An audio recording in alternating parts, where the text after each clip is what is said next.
بسم اللہ الرحمن الرحیم۔ السلام علیکم خواتین و حضرات، میں ہوں آپ کا جنید سلیم اور آپ دیکھ رہے ہیں انصاف ڈیجیٹل۔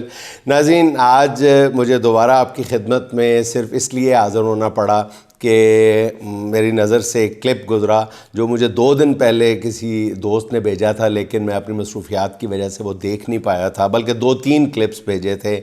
ناظرین، کلپس اسی معاملے سے متعلق ہیں جس معاملے کی طرف میں جس خدشے کا اظہار کر رہا تھا کہ جو یہ سلسلہ انجینئر محمد علی مرزا صاحب سے شروع ہوا ہے یہ اب بڑھتا چلا جائے گا، اور اب یہ معاملہ جو ہے یہ دوسری طرف چلا گیا ہے اور مولانا طارق جمیل صاحب تک پہنچ گیا ہے، اور مولانا طارق جمیل صاحب سے آگے نہ جانے یہ کہاں کہاں تک پہنچے اور کیا کیا فتنے سر اٹھائیں، کوئی کچھ نہیں کہہ سکتا۔ بعض لوگ کہتے ہیں کہ جی یار دوست اس سے ویوز لینے کی کوشش کرتے ہیں، یا بعض لوگ کہتے ہیں نہیں جی اس سے سوچنے کے نئے زاویے کھلتے ہیں، لیکن میرا نقطہ نظر بہت واضح ہے کہ نہ تو اس سے سوچنے کے نئے زاویے کھلتے ہیں، نہ اس سے کوئی عقیدے کی درستی ہوتی ہے۔ یہ صرف فساد پھیلتا ہے ایسی باتوں سے، ایسے اختلافات سے، ایسے اختلافی موضوعات سے صرف فساد پھیلتا ہے، اور اس ایک کاز کو نقصان پہنچتا ہے جو اس سے پہلے جس پر آپ یا عوام کی اکثریت، خلق کی اکثریت جو ہے وہ متفق نظر آتی ہے، اور اس معاملے میں بھی یہی ہوتا ہوا نظر آ رہا ہے۔ اسی لیے مجھے آج آپ کی خدمت میں پیش ہونا پڑا۔ ناظرین، میں آپ کو پھر دوبارہ ایک دفعہ یہ عرض کرتا چلوں کہ جس طرح مجھے انجینئر محمد علی مرزا صاحب سے ایک عقیدت ہے، محبت کا رشتہ ہے، میں ان کی جو دینی خدمات ہیں ان کا بہت بڑا معترف ہوں۔ بہت سارے لوگ جو ہیں وہ پی ٹی آئی سے ریلیٹڈ مجھے بار بار یہ کہتے ہیں کہ آپ کیوں یہ بات کرتے ہیں، انہوں نے یہ کہا، انہوں نے یہ کہا، انہوں نے عمران خان کو یہ کہا، وہ کہا، تو میں اس کے جواب میں یہ بھی نہیں کہتا کہ نہیں انہوں نے عمران خان کے حق میں بھی یہ کہا تھا، یہ کہا تھا۔ یہ بحث نہیں ہے، کیونکہ میں یہ سمجھتا ہوں کہ وہ جو بھی کہیں، جو ان کی سیاسی سوچ ہے وہ اپنی جگہ، جو ان کی دینی خدمات ہیں وہ اس سے انکار ہی ممکن نہیں ہے۔ انہوں نے نوجوانوں کے ایک بہت بڑے طبقے کو اپنی جانب مبذول کروایا، اپنی جانب نہیں بلکہ اسلامی تعلیمات کی جانب، ان کے عقائد کی درستی کی طرف بہت ہی زبردست کنٹریبیوٹ کیا۔ دوسری طرف مولانا طارق جمیل صاحب ہیں، ان کی خدمات میرا جو ذاتی خیال ہے وہ کسی طور انجینئر محمد علی مرزا سے کم کیا بہت زیادہ ہیں، بہت زیادہ ہیں۔ ہاں، میرا خیال ہے کہ شاید کلاس کا فرق ہو۔ جس کلاس کو انجینئر محمد علی مرزا صاحب نے اٹریکٹ کیا ہے وہ اور کلاس تھی، اور جس کو مولانا طارق جمیل صاحب نے اپنی طرف مبذول کروایا ہے وہ میرا خیال ہے کہ اور ایک کلاس ہے۔ لیکن دونوں کی خدمات جو ہیں وہ لاجواب ہیں، اور دونوں کے درمیان جب اس طرح کی کوئی بیان بازی یا ایک مخاصمت کا ایک رویہ دیکھنے میں آتا ہے، بیان بازی آتی ہے، اور پھر یار لوگ اس کو مسالہ لگا کر بڑھا چڑھا کے پیش کرتے ہیں، تو یقین جانیے میں پوری ایمانداری اور اخلاص کے ساتھ کہہ رہا ہوں کہ بہت دکھ ہوتا ہے، بہت دکھ ہوتا ہے۔ بلکہ دونوں حضرات کے ساتھ میری بہت ہی ذاتی محبت ہے۔ مولانا طارق جمیل صاحب شاید میں ان چند خوش نصیب لوگوں میں ہوں جن کو وہ ہمیشہ رمضان المبارک میں خاص طور پہ دعوت دیتے ہیں، لیکن میں ایسا سست الوجود انسان ہوں کہ مولانا طارق جمیل صاحب جیسے بندے کی دعوت افطار بھی قبول کرتے ہوئے دوسرے شہر میں جانا، بلکہ لاہور شہر میں رہ کر بھی قبول کرنا، صرف 1-2 بار یہ اعزاز حاصل کر سکا۔ اسی طرح انجینئر صاحب بھی بہت دفعہ بلا چکے ہیں اور دعوت دیتے ہیں کہ آمنے سامنے بیٹھ کے بات کرتے ہیں، لیکن میں اپنی کاہلی کی وجہ سے نہیں جا سکتا۔ لیکن میں دونوں کے ساتھ بہت زیادہ محبت رکھتا ہوں، بہت زیادہ۔ اس میں کوئی اف اینڈ بٹ لگانے کے لیے تیار نہیں ہوں، اس لیے جب دونوں جانب سے اس طرح کی باتیں آتی ہیں تو دل بہت زیادہ دکھتا ہے۔ ہاں، ایک چھوٹی سی وضاحت میں انجینئر محمد علی مرزا صاحب کی خدمت پہ انہوں نے بہت ہی اچھے لفظوں میں، بہت ہی احترام اور محبت کے ساتھ میرا ذکر کیا کہ ان کے عقائد کے حوالے سے وہ مختلف، اور یہ سلسلہ یہ آج نہیں انہوں نے کہا، یہ میرا خیال ہے کہ کوئی 3-4 سال پہلے جب میں حسب حال کرتا تھا اس وقت انہوں نے خاص طور پہ اس خاکسار کو بہت ہی اچھے لفظوں میں، بہت ہی جو میں ڈیزرو نہیں کرتا، انہوں نے میرا بہت اچھے لفظوں میں ذکر کیا تھا. اس لیے میں نے کبھی بھی، اس لیے نہیں کہ انہوں نے نہیں کیا تو میں نے نہیں کیا، مجھے ان کی ذات سے کبھی بھی کوئی اختلاف نہیں ہوا. جو اختلاف ہے وہ ان کے منہ پہ بھی کیا، وہ انٹرویو میں بھی کیا، انٹرویو کے بعد بھی کیا، اور آج بھی اپنی بات پہ قائم ہوں. اور وہ وہی ہے کہ ان کا انداز تخاطب، دوسرا اپنے آپ کو بہت زیادہ تحکمانہ انداز میں بات کر کے اپنے آپ کو عقل کل سمجھنا، اپنی بات کو فائنل سمجھنا، اور پھر دوسروں کو بہرحال کسی حد تک حقارت آمیز لہجے میں پکارنا بلانا، یہ سب باتیں وہ ہیں جو میں سمجھتا ہوں کہ ایک داعی کے شان نہیں ہے.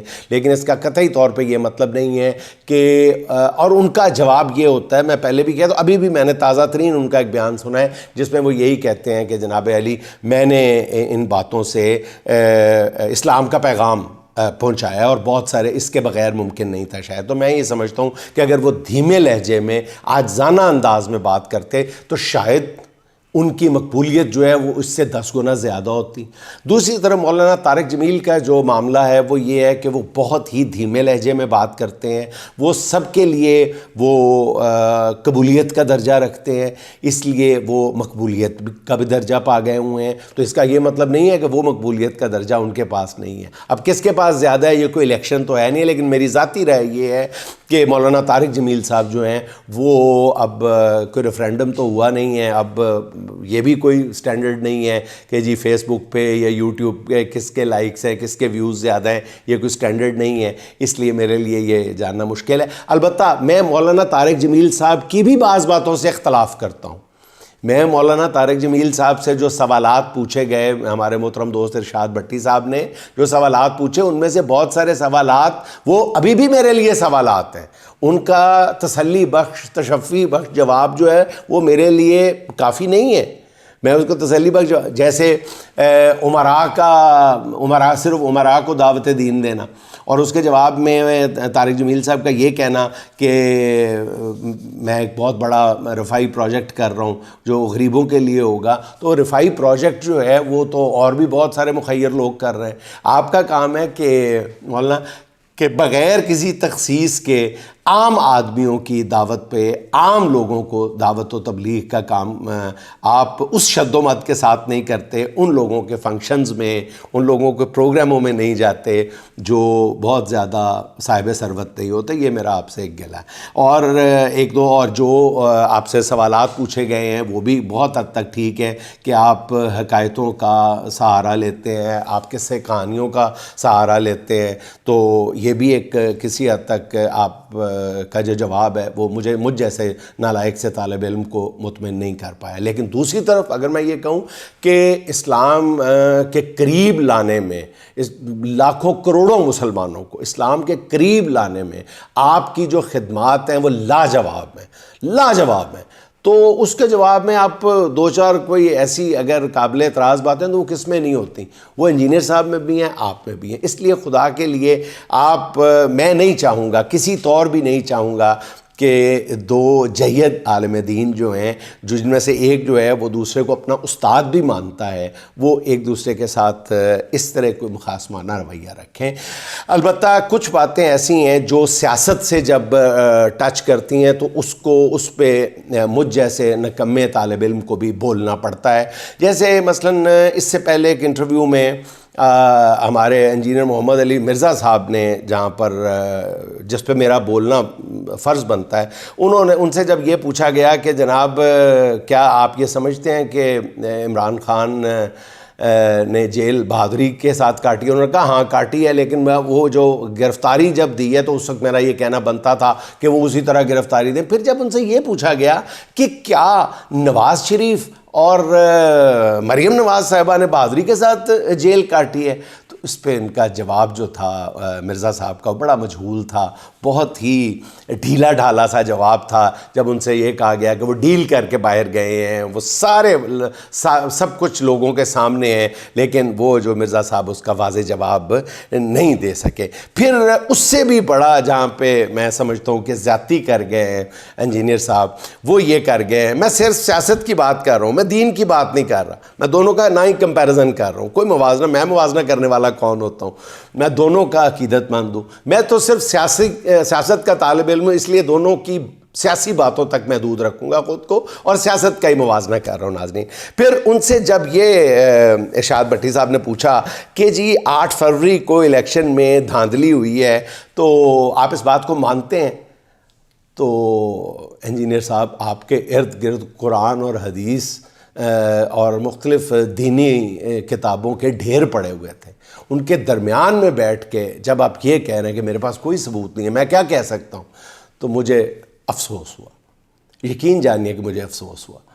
بہت ساری باتوں کے کوئی آپ کے پاس ثبوت نہیں ہوتا، آپ نے اپنی آنکھوں سے نہیں دیکھا ہوتا، آپ کے پاس فیکٹس اینڈ فگر نہیں ہوتے، لیکن روز روشن کی طرح عیاں ہوتی ہے. یہ چیز ہوا ہے، یہ واقعہ ہوا ہے، یہ روز روشن کی طرح عیاں تو نہیں ہے، یہ تو ایک بدنما داغ ہے پاکستان کی تاریخ پہ، اور آپ اچھی طرح جانتے ہیں. آپ اپنے سینے پہ ہاتھ رکھ کے کہیں کہ 8 فروری کے الیکشن، اس کے جواب میں یہ مت پلیز کہیے گا کہ اس سے پہلے بھی الیکشن والے جو کبھی بھی الیکشن نہیں ہوئے، صاف الیکشن تو کبھی بھی نہیں ہوئے. کیا اتنے گندے الیکشن ہوئے تھے؟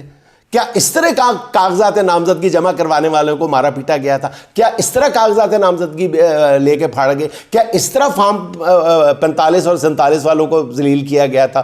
45 کو 47 اور 0 لگائے گئے تھے اس طرح پہلے؟ Never never. آپ بھی بہت اچھی طرح جانتے ہیں انجینئر صاحب، بہت اچھی طرح جانتے ہیں. یہاں پہ آ کے پھر میں جن سے توقع نہیں کر رہا تھا، میں یہ سمجھتا تھا کہ آپ ایک دل گردے والے عالم دین ہیں، آپ کو سچ بات کرنی چاہیے. بلکہ میں مولانا طارق جمیل صاحب سے، ان کی شخصیت کو اگر میں ذہن میں رکھتا تو میں مولانا طارق جمیل صاحب سے یہ توقع کر رہا تھا کہ وہ شاید عمران خان کی اس طرح حمایت نہیں کریں گے جیسے کرنی چاہیے. یہ صرف عمران خان کی حمایت یا مخالفت کا مسئلہ نہیں ہے، یہ حق اور سچ کی مخالفت اور حمایت کا مسئلہ ہے. جس طرح انہوں نے کہا کہ جب اگر میں عمران خان سے ملاقات کا مجھے موقع ملا تو میں اس کو کہوں گا شاباش، تم نے تاریخ بدل دی. پھر ساتھ ہی مولانا طارق جمیل صاحب نے کیا کہا؟ انہوں نے کہا اگر مجھے عمران خان سے ملاقات کا موقع ملا تو میں کہوں گا کہ شاباش، تاریخ بدل دی. اور پھر جو اصل بات انہوں نے کی ہے وہ بہت پتے کی ہے. انہوں نے کہا کہ اللہ کے خوف اور یقین کے سوا کوئی اور ایسا نہیں کہہ سکتا. یہ ہے اصل بات. یہ ایک عالم دین کے شایان شان جملہ ہے جو وہ کسی کے لیے کہہ سکتا ہے، کسی کو سیاستدان کو جج کرتے ہوئے کہہ سکتا ہے. یہ بات ہے جو مولانا طارق جمیل صاحب کو انجینئر صاحب سے اوپر لے گئی ہے. اس معاملے میں، سیاست کے معاملے میں بات کر رہا ہوں، میں بار بار وضاحت کر رہا ہوں، سیاست کے معاملے میں. اب اس کے معاملے میں کوئی اور باتیں بھی کی جا سکتی ہیں، لیکن یہ جملہ کہہ کہ انہوں نے بازی جیت لی ہے. آپ دونوں کے درمیان تو کوئی بازی نہیں تھی، لیکن بہرحال جب انہوں نے یہ کہا ہے کہ اللہ کے خوف اور یقین کے سوا، جس کے دل میں اللہ کا خوف نہیں ہے، یقین نہیں ہے، جو خوف کا بت پاش نہیں کر چکا، وہ یہ بات کہہ ہی نہیں سکتا. اور پھر کبھی ڈیل نہیں کروں گا، کہ وہ کبھی ڈیل نہیں کرے گا. مجھے یقین ہے کہ وہ کبھی ڈیل نہیں کرے گا، اس لیے کہ اس کے دل میں اللہ کا خوف ہے اور اللہ پر یقین ہے، کامل یقین ہے. یہ بات جو کہی ہے تو میرا خیال ہے کہ یہ آپ کو اچھا بات میں تھوڑی پیچھے لے جاؤں گا. جو مجھے انجینئر صاحب آپ نے جب گفتگو کی ہے اپنے انٹرویو میں، تو آپ نے جو مولانا طارق جمیل صاحب پہ اور بہت سارے، ٹھیک ہے وہ فضائل اعمال کے حوالے سے جو آپ نے کیا ہے، اعتراض کیا ہے، وہ آپ کے بنتا ہے، اعتراض بنتا ہے. لیکن سر جو آپ نے ایک زیادتی کی ہے وہ بہت بڑی زیادتی ہے. انجینئر صاحب بہت بڑی زیادتی ہے. آپ نے وہ حرکت کی ہے جو جب آپ کے خلاف 1 سال پہلے کسی اور نے کی تھی تو ہم میدان میں آئے تھے. یہ خاکسار میدان میں آیا تھا. یہ میں نے ویلاگز کیے تھے اس پہ کہ خدا کے لیے کسی پر توہین مذہب، اتنے بڑے عالم دین پر اس طرح توہین مذہب کا الزام نہیں لگاتے. آپ نے مولانا طارق جمیل صاحب پہ ایک چھوٹے سے لفظ کو پکڑ کے باقاعدہ توہین مذہب کا الزام عائد کر دیا کہ جی 295 بھی لگتی ہے، سی بھی نہیں بھی لگتی ہے. آپ لگوا رہے ہیں، اسی طرح ہی تو لگتی ہیں، اسی طرح ہی تو عوام جو ہیں وہ جذبات میں آ جاتے ہیں. اور آپ دونوں کے تو جو کنورژن پوائنٹ ہے، پوائنٹ آف کنورجنس ہے، وہ ایک ہی ہو جاتے ہیں جا کے. آپ کے چاہنے والوں کی ایک بڑی تعداد جو ہے وہ آپ کے بھی چاہنے والے ہیں، آپ کے بھی چاہنے والے ہیں، خان کے بھی چاہنے والے ہیں۔ آپ لوگوں کو ایک بات کرتے ہوئے بہت احتیاط کرنی چاہیے۔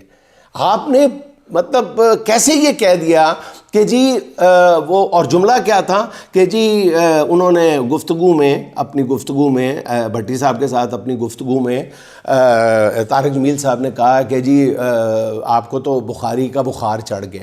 اچھا، پہلی بات تو یہ ہے کہ بخار چڑھنا آپ نے کہا ہے منفی لفظ ہے، یہ آلویز منفی نہیں ہوتا۔ محنت کا بھی بخار چڑھتا ہے، محنت کا بھی بخار چڑھتا ہے، کئی چیزوں کا بخار چڑھتا ہے، اور عقیدے کا بھی بخار چڑھتا ہے۔ بخار چڑھنا ہوتا ہے اپنے ذہن پہ سوار کر لینا، تو یہ آلویز نیگیٹو نہیں ہوتا۔ اس سے پہلے بھی انجینئر صاحب میں آپ کی ایک کر دوں ایک گفتگو، آپ نے ایک لفظ میں کہا تھا، ایک خراب سا لفظ تھا، آپ نے کہا تھا کہ یہ پتہ نہیں خراب لفظ ہے، میں آئندہ احتیاط کروں گا، لیکن یہ لفظ تو جو ہے یہ لغت میں موجود ہے، یہ تو لغت کا لفظ ہے، آپ نے یہ فرمایا تھا انجینئر صاحب۔ تو لغت میں تو گندے لفظ بھی موجود ہیں سر، لغت میں گندے لفظ بھی موجود ہیں، انتہائی فحش اریاں لفظ بھی موجود ہیں، محاورے موجود ہیں، ضرب الامثال موجود ہیں گندی۔ تو کیا وہ آپ گھر میں بیٹھ کے یا ممبر پہ بیٹھ کے بول سکتے ہیں کہ وہ چونکہ لغت میں موجود ہے؟ اگر میں غلط نہیں کہہ رہا تو مجھے میری یادداشت جہاں تک میرا ساتھ دے رہی ہے، آپ نے یہ فرمایا ہے کسی لفظ کے بارے میں کہ وہ لغت میں موجود ہے۔ تو جہاں پہ ایک چھوٹا سا لفظ انہوں نے بول دیا کہ بخار چڑھا ہوا ہے، تو آپ نے سیدھا توہین مذہب کا الزام لگا دیا۔ آپ نے کہا یہ توہین مذہب کے مرتکب ہوئے ہیں طارق جمیل صاحب، یہ زیادتی کیا آپ نے۔ اس پہ میرا خیال ہے کہ کسی اور کو نہیں، اس پہ میرا خیال آپ کو معافی مانگنی چاہیے، ورنہ کوئی دوسرا بندہ یہ بھی کہہ سکتا ہے کہ آپ نے بخاری شریف کے ساتھ ہی قرآن پاک کا حوالہ دیا، تو یہ بھی اگر کوئی یہ کہہ دے کہ یہ بھی توہین مذہب ہے، پھر کہ جی آپ بخاری کا مقابلہ قرآن پاک سے کر رہے ہیں، کوئی یہ الزام لگا دے جو نہیں بنتا، جو غلط بات ہے، آپ نہیں کر رہے، لیکن کوئی کہہ دے، پھر آپ ساتھ ہی کہہ رہے ہیں کہ اس طرح تو قرآن پاک کا بخار، کوئی کہہ دے گا قرآن پاک کا بخار چڑھا ہوا ہے، نہیں، انہوں نے تو یہ نہیں کہا۔ تو میں کوئی ڈیفینڈ نہیں کر رہا طارق جمیل صاحب کو، یا کر بھی رہا ہوں تو کوئی کچھ غلط نہیں کر رہا۔ طارق جمیل صاحب کے آپ فضائل اعمال پہ بات کریں، ان کے بہت ساری باتیں ہیں، میں خود جیسے اختلاف کرتا ہوں، اور ان کے منہ پہ بھی 3-4 دفعہ میں بات کر چکا ہوں، اور آج تک مجھے اس کا تسلی بخش جواب نہیں ملا۔ جیسے آپ کے بعض جو رویے ہیں ان کے، اسی طرح میرے بہت سارے باتیں ہوں گی جن کو میں جسٹیفائی نہیں کر پاؤں گا ساری زندگی۔ میرے رویے میں غلطیاں ہوں گی، میری گفتگو میں غلطیاں ہوں گی، میرے ایٹیٹیوڈ میں غلطیاں ہوں گی، میرے سیاسی نظریے میں غلطیاں ہوں گی، میری بہت ساری باتوں میں غلطیاں ہوں گی، کوتاہیاں ہوں گی، کجیاں ہوں گی، لیکن میں اس اپنی کجی کو چھپانے کے لیے دوسرے پہ کبھی الزام جو ہے وہ عائد نہیں کروں گا۔ تو یہ طارق جمیل صاحب کا آپ کے اوپر یہ اعتراض جو ہے، اس میں وزن ہے کہ کسی کو حقارت سے نہیں بلانا چاہیے، کیونکہ مولانا طارق جمیل صاحب نے خود کبھی کسی کو حقارت سے نہیں بلایا، جہاں تک میری معلومات ہے۔ یہ چشتی دجال کہنا، تھانوی دجال کہنا، تو پھر آپ نے ایک اور جگہ پہ یہ بھی کہا ہے کہ انہوں نے، ہاں ان کو بھی نہیں کہنا چاہیے تھا۔ سچی بات یہ ہے کہ مولانا طارق جمیل صاحب کو تو کہہ کے آپ کو مخاطب نہیں کرنا چاہیے تھا، لیکن تھوڑا سا مارجن ان کو دے دیں کہ وہ آپ کے استاد ہیں، آپ خود کہہ رہے ہیں کہ وہ آپ کے استاد ہیں، ٹھیک ہے؟ تو اگر انہوں نے مرزا کی جگہ مرزے کہہ دیا کہیں، تو آپ کو تھوڑا سا وہ سطح ظرفی کا مظاہرہ کرنا چاہیے تھا، وسیع القلبی کا مظاہرہ کرنا چاہیے تھا، برداشت کر لیتے آپ۔ لیکن کہیں کہیں 1-2 جگہ پہ یقیناً میرا خیال ہے طارق جمیل صاحب نے بھی تھوڑی سی زیادتی کی ہے، تو میرا خیال دونوں کو ہی احتیاط کا دامن جو ہے وہ ہاتھ سے نہیں چھوڑنا چاہیے۔ ایک جگہ پہ اپنی وضاحت بھی ضروری ہے میری، آپ نے جہاں پہ بہت محبت اور پیار سے انجینئر صاحب میرا ذکر کیا، تو وہاں پہ برسبیلہ تذکرہ بڑی خوبصورتی سے آپ یہ کہہ گئے ہیں کہ ہاں لیکن وہ پاپولیرٹی کا وائرس ہوتا ہے، وہ بندے سے یہ کروا دیتا ہے۔ اس قلم کی قسم ہے جو میری عمر بھر کی کمائی ہے، اس کے تقدس کی قسم کھا کے کہتا ہوں، میرے لیے اب پاپولیرٹی کبھی بھی وائرس نہیں رہا، میرے لیے پاپولیرٹی کبھی بھی میری پہلی ترجیح نہیں رہی۔ اللہ رب العزت نے مجھے جتنی عزت، دولت، شہرت سب کچھ دے دیا ہے، میں یہ ڈیزرو نہیں کرتا تھا، میری اوقات ہی نہیں، اور یہ میں ایسی کوئی عاجزی اور جعلی عاجزی کا مظاہرہ کرنے کے لیے نہیں کہہ رہا، میں دل کی گہرائیوں سے یہ کہہ رہا ہوں کہ میری اوقات ہی نہیں سی اتنی۔ یہ تو اللہ نے کوئی خاص فضل کیا ہے، عزت دولت شہرت جو بھی اللہ نے دیا یہ تو میں تو اس کا عشر عشیر بھی ڈیزرو نہیں کرتا تھا. تو آپ فرما رہے ہیں کہ جی میں پاپولیرٹی کے, اگر میں یہ پاپولیرٹی کے لیے کر رہا ہوتا تو میں روزانہ 3 ویلاگ کرتا اس پہ. اگر میں یہ پاپولیرٹی کے لیے کر رہا ہوتا میں ویسے ہی سوشل میڈیا پہ پوری تندہی کے ساتھ کام کرتا. تو جو سمجھتا ہوں, جس بات پہ میرا دل دکھتا ہے, جس بات پہ میرا دل خوش ہوتا ہے, تو میں کبھی آپ کی خدمت میں وہ پیش کر دیتا ہوں. پھر آپ نے ایک عجیب موازنہ کیا ہے کہ جب آپ سے پوچھا گیا انجینئر صاحب کہ 8 فروری کو الیکشن, آپ نے کہا میرے پاس کوئی ثبوت نہیں ہے. تو بالکل آپ نے جس چیز سے موازنہ کیا وہ بڑی دلچسپ ہے. آپ نے کہا جی MBS کے جہاز سے عمران خان کو اتارے جانے کا واقعہ کا کسی کے پاس ثبوت نہیں ہے. استغفر اللہ. MBS کا جو جہاز ہے عمران خان سے واپس لینے کا معاملہ کیا اتنا ہی کھلا ہے, اتنے ہی لوگوں کو پتہ ہے جتنا 8 فروری کے الیکشن چرائے جانے کا پتہ ہے جتنے لوگوں کو؟ خدا کے لیے ایسی باتیں تو نہ کریں نا انجینئر صاحب, آپ بھائی ہیں ہمارے, آپ کی تعلیمات ہمارے دلوں میں دھڑکتی ہیں یار, ایسے نہ کریں انجینئر صاحب. تو کہنے کو بہت ہے, میں انشاءاللہ کوشش کروں گا کہ اس موضوع کو آئندہ نہ چھیڑوں, لیکن اگر کوئی بیچ میں آ گیا جواب غزل تو بول دوں گا میں. اچھا, ایک اس حوالے سے نہ جانے کیوں ایک نظم کچھ دیر پہلے نظر سے گزری ہے, وہ آپ کو سنا دیتا ہوں. اقبال عظیم صاحب نابینا شاعر تھے, جماعت اسلامی سے غالباً ان کا بہت گہرا تعلق تھا. ان کی ایک نظم ہے, پتہ نہیں کیوں اور اس موقع پہ کیوں یاد آ رہی ہے, ذرا سن لیجئے, اس کا مزہ لیجئے. مجھے اپنے ضبط پہ ناز تھا سر بزم رات یہ کیا ہوا, مجھے اپنے ضبط پہ ناز تھا سر بزم رات یہ کیا ہوا, میری آنکھ کیسے چھلک گئی مجھے رنج ہے یہ برا ہوا. میری زندگی کے چراغ کا یہ مزاج کوئی نیا نہیں, میری زندگی کے چراغ کا یہ مزاج کوئی نیا نہیں, ابھی روشنی ابھی تیرگی نہ جلا ہوا نہ بجھا ہوا, ابھی روشنی ابھی تیرگی نہ جلا ہوا نہ بجھا ہوا. مجھے جو بھی دشمن جاں ملا وہی پختہ کار جفا ملا, مجھے جو بھی دشمن جاں ملا وہی پختہ کار جفا ملا. نہ کسی کی ضرب غلط پڑی نہ کسی کا تیر خطا ہوا, مجھے آپ کیوں نہ سمجھ سکے یہ خود اپنے دل ہی سے پوچھئے, میری داستان حیات کا تو ورق ورق ہے کھلا ہوا. جو نظر بچا کے گزر گئے میرے سامنے سے ابھی ابھی, جو نظر بچا کے گزر گئے میرے سامنے سے ابھی ابھی, یہ میرے ہی شہر کے لوگ تھے میرے گھر سے گھر ہے ملا ہوا. ہمیں اس کا کوئی بھی حق نہیں کہ شریک بزم خلوص ہوں, ہمیں اس کا کوئی بھی حق نہیں کہ شریک بزم خلوص ہوں. نہ ہمارے پاس نقاب ہے نہ کچھ آستی میں چھپا ہوا. اور ناظرین, خوبصورت ترین شعر, سونے میں تولے جانے کے لائق. مجھے ایک گلی میں پڑا ہوا کسی بد نصیب کا خط ملا, مجھے ایک گلی میں پڑا ہوا کسی بد نصیب کا خط ملا, کہیں خون دل سے لکھا ہوا کہیں آنسوؤں سے مٹا ہوا, کہیں خون دل سے لکھا ہوا کہیں آنسوؤں سے مٹا ہوا. مجھے ہم سفر بھی ملا کوئی تو شکست حال میری طرح, مجھے ہم سفر بھی ملا کوئی تو شکست حال میری طرح, کئی منزلوں کا تھکا ہوا کہیں راستوں میں لٹا ہوا.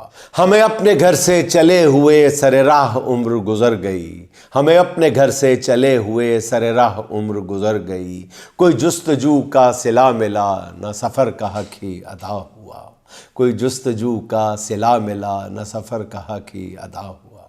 ناظرین خوش رہیں, خوش رکھیں, آپ سے ملاقات ہوگی انشاءاللہ اگلے ولاگ میں. اللہ حافظ.